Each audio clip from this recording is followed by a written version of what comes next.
Alright, so now what we're going to do is we're going to start to model the keyboard and create that in this scene. Now we're going to take a little bit of a different approach for the keyboard because we have to be a little bit more accurate with how we model the keyboard. It's going to be much harder to eyeball it, so we're going to use a reference image that I found on the internet.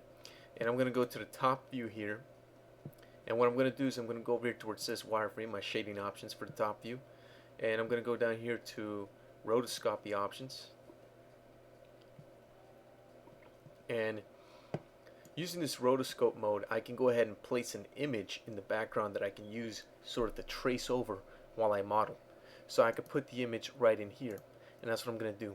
I'm going to go to New, I'm going to go to From File, and I have an image around here somewhere of a keyboard,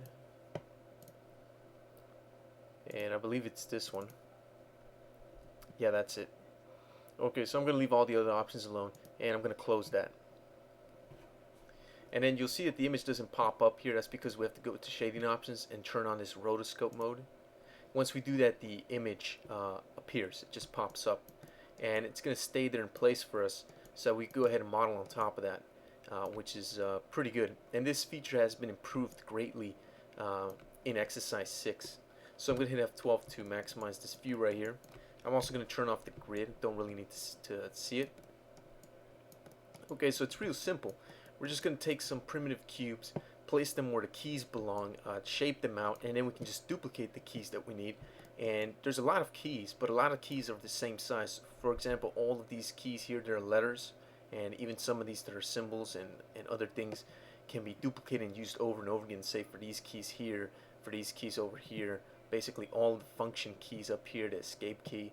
There's only a few that we're going to have to make custom sizes for, like the enter key, shift, the alt and spacebar keys, and so on and so forth. So let's go ahead and create a primitive polygon mesh cube, and obviously it's too big, so we'll scale it down. And it is a little bit hard to see this, so what we can do is just go to shaded view, and let's just scale this down.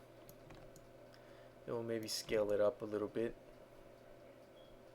So I think I'm going to go with something of this size right here, which is going to be just fine. Actually, I'm going to scale it down a little bit more. Okay, I'm happy with that.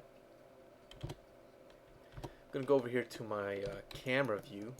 Let me turn the grid off here, turn on my shaded mode, and I'm going to hit Alt-6 to open up an image clip viewer, and I'm going to import another image here. And I'm going to go back to keyboard, and I believe I have a keyboard here, keyboard image, which allows me to see a 3D version of the keyboard, and I just got this off the internet, so there you go. Now you can see that these keys aren't exactly cubes per se. They taper off at the top, and they also have sort of an indentation here where your finger makes contact with the key. So let's go ahead and we have to imitate that.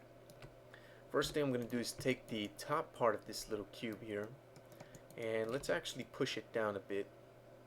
The keys don't have to be super tall. And the next thing I'm going to do is I'm going to scale it down like this. And let me see from a top view here. Actually, it looks pretty good in the top view. So here's a top view of the real 3D keys, and here's a top view of mine, and that looks pretty good. See how the top is tapered off and the base, the bottom of it, is wider. It's just bigger. That's what we're trying to imitate right now, and I think that size is going to be just great. Okay, so with that done, let me just go over here and drag this down so I have sort of a 2-split view here, which is going to be just fine. Alright, now with that done, what I'm going to do is I'm going to take this edge here as well as that one, and what I'm going to do is hit Shift D to split that one time. I'm going to take that edge right there in the middle, and I'm actually going to go ahead and go to global mode and push that down a bit. Not too much, just a little bit, because we could see that they kind of have this groove where they go down. You could really see it on this key right there. That's why we did that split. Because now what we can do with that split is simply go over here and let's go to Bevel, increase the distance by a good amount and maybe give it some rounding. I think 1 is going to be just fine. And there we go. Now we have that nice groove in there. So now this is starting to look more like an actual key. But there's still a few more changes we have to do to this. For example, we have to go ahead and bevel this. So I'm going to select all the edges. And then what I'm going to do is I'm going to deselect these right here because I don't want to bevel those. I just want to bevel all these.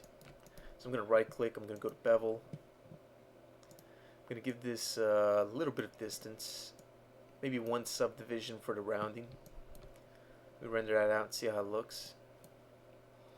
And that kind of softness actually looks pretty good, so I'm going to leave it at that. You see, increased bevel to about this much is good. Okay, so there we go. It's nice and beveled.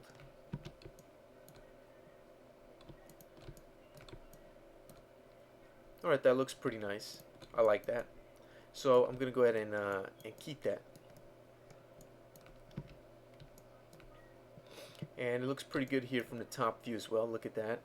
Compared to our reference image. Looks almost identical, these keys. So that's good. Okay. So that's going to be one of the hardest parts of doing this keyboard was that, believe it or not. So I'm going to maximize this view, and this is going to be so easy from now on. Since we have 1 key, let me freeze modeling on that. All we have to do is hit Control D to make a duplicate of it. Just move it on over. And I'm just going to make duplicates over and over again. It doesn't get much easier than that. You got to love XSI and its ease. It's just amazing. I'm going to select all of these keys here. And I'm going to hit Control D to duplicate them. Just going to move them over, and they're going to come over here into this spot right here. Okay. And I'm going to take all of these keys here, Control D to duplicate those, and I'm going to place them right here. So you want to make sure your placement is good. I mean, it doesn't have to be perfect, but it should be really, really good and really, really close to save yourself trouble later. So let me take all of these keys here, Control D to duplicate those. I'm going to place them up here where they belong. And we need 1 more key over here for the edge right there. So I'm going to go ahead and duplicate this one, place it right there. And now we're starting to get our keyboard. That looks fantastic. So we have 4 function keys up here, so I'm going to go ahead and take 4 of these, duplicate them and place them up here. They're about that same size, so there you go. This time I'm going to hit Control Alt D to duplicate but not have them move around or jump anywhere. It's very important to know the difference between those two. And I'm going to hit Control D again, and there we go. And I'm going to go ahead and take 3 of them, Control D, and move them over here. Okay. I'm going to take 1 of these, Control D, duplicate it, place it right here. Alright, I'm going to take these 3, Control D to duplicate, place them right there. I'm going to take and place these right here. Render that out. That looks good. I'm going to take these right here, Control D, move them over here to the side. Control Alt D to duplicate again and move them downward like this. Okay, that looks good. Need to take 1 more of these and move it over. Alright. Now that takes care of those keys. We still need a few more over here. So let me take that one and maybe this one. Duplicate those. Place this one here, and this one will be placed right there. Again, you want to make sure your placement is good. It doesn't have to be dead on, but it should be really, really close.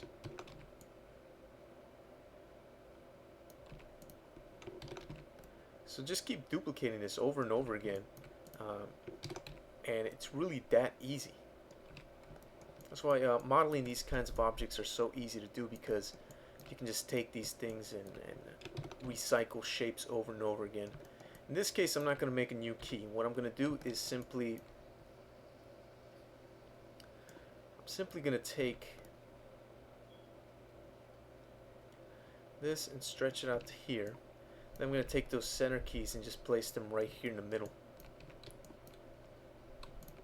And let me look at that over here in this view. And that's actually not too bad.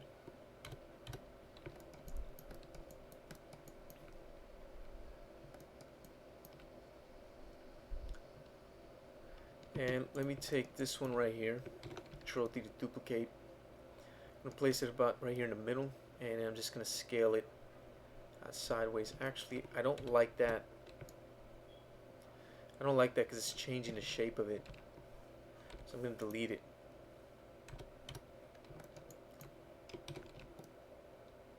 I'm just going to follow the same technique that I was doing before, which is to take all of these points, move them over, then take these right here, place them around the middle,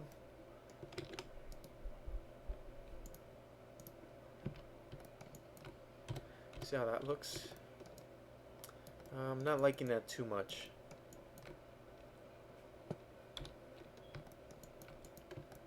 Select that, Alt Shift, Alt Shift. I'm gonna go for global, COG, and just scale that out a bit.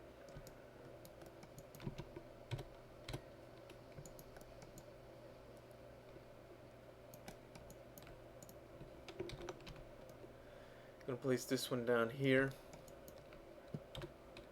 and again, same thing. I'm just gonna move this out to the side. Take these right here, place them close to the middle, then just kind of scale them out. And that's good.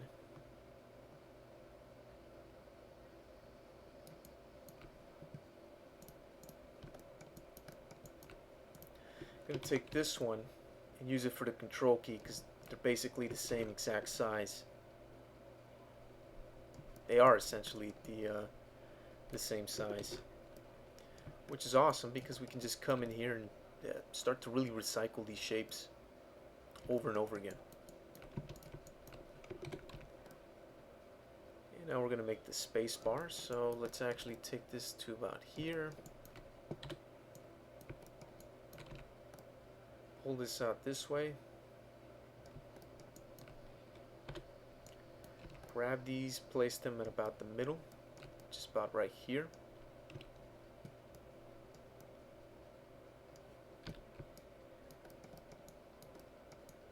So we're going to place them something like this is good.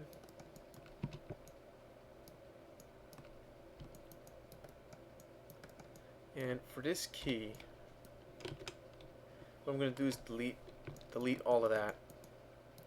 I think that looks a lot better because the space key doesn't have an indentation like that. Okay. Let's see what else we need to do here. Let's take this guy right here.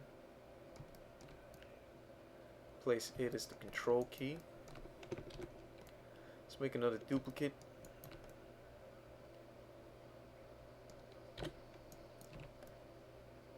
Scale it out.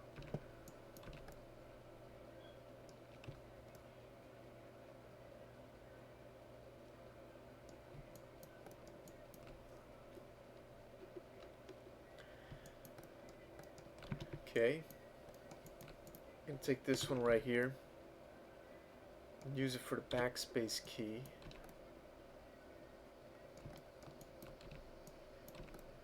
And I'm just going to get that right there around the middle. Scale that out. You can see how it's starting to look over here in our rendered view, which is pretty good. This one's going to be a little bit different. I'll show you how to do that one in a moment.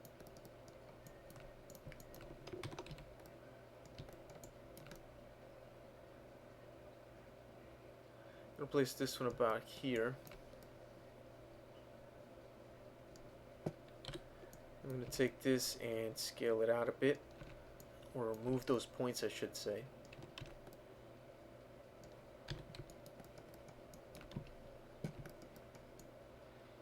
Alright, now I'm going to duplicate it, and what I'm going to do is just flip this on over to its side, and that'll allow me to just come in here and place this exactly how I want it to. And this is a great technique when you're modeling something like this, to go ahead and recycle a lot of what you're doing. It's actually a great way to work, and it's really time saving. Okay, all the keys are done except of course for the enter key. So how are we going to do the enter key? Well, the enter key is going to be a little bit trickier.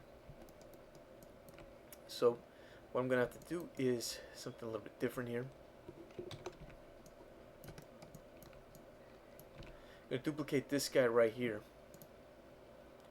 And let me see, I don't actually know, I don't have anything like that. Okay.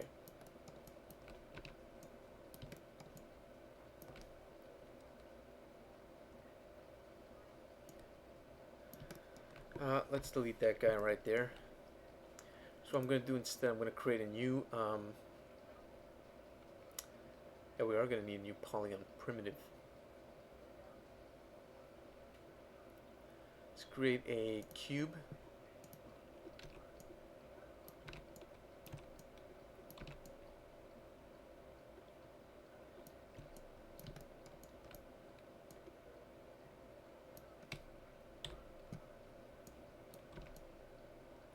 Alright, so what I'm going to do is get this guy to kind of conform to my shape here.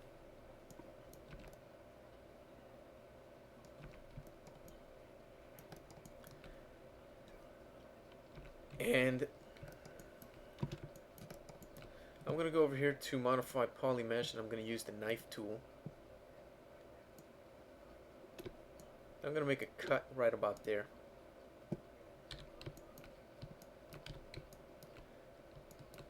And let's go ahead and take this and move that down.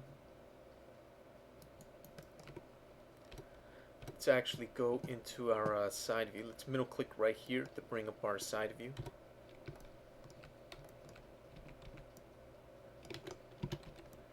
Let's move this up. Move the top polygons down, so the size is matching up. We'll take that inside polygon, extrude it. If we go over here to the top view, we'll see that we can bring it over here. Okay, once we do that, we're pretty much set. We can actually go ahead and modify this however we need, which in this case is going to be to make some bevels to this. So let's go to edge mode, select all the edges, and now what we're going to do is deselect some of these edges. We don't want to select all of them. Doesn't really make sense to select all of them. We just want these edges, which is good. Okay, let's right click. Let's bevel that.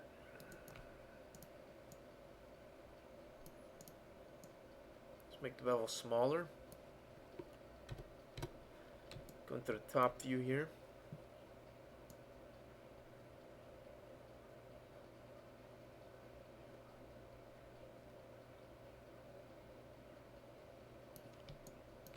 Oops, I messed up.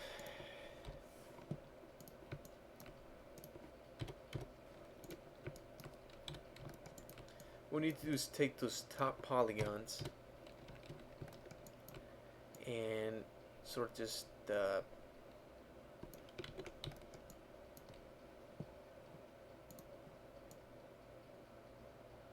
bring them in on themselves a bit.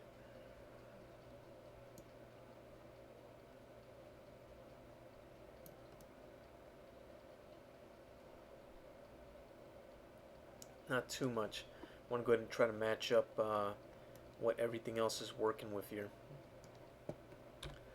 Now let's take these edges, move them up. This edge went too far.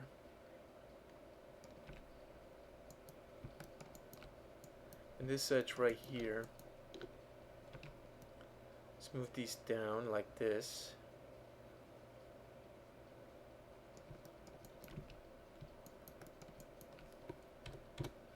Alright, let's go to edge mode, select all of them, but we are going to deselect these right here.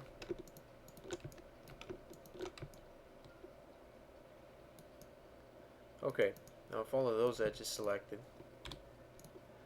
right click, bevel that.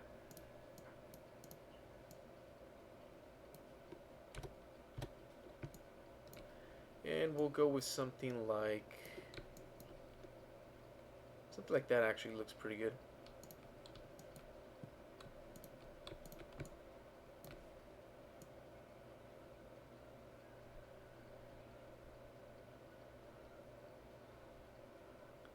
And something like that is looks like it's gonna work. Let me just make some minor adjustments to this so it matches up with everything else.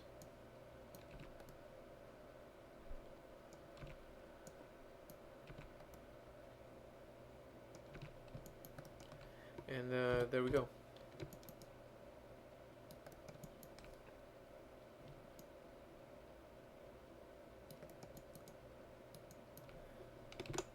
One thing that we can do up here is select all the top polygons, right click and go to select adjacent edges, then right click and mark those as hard edges.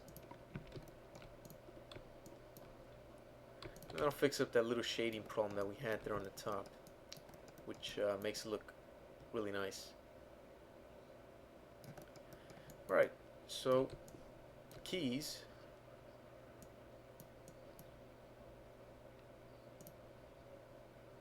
Keys are finished.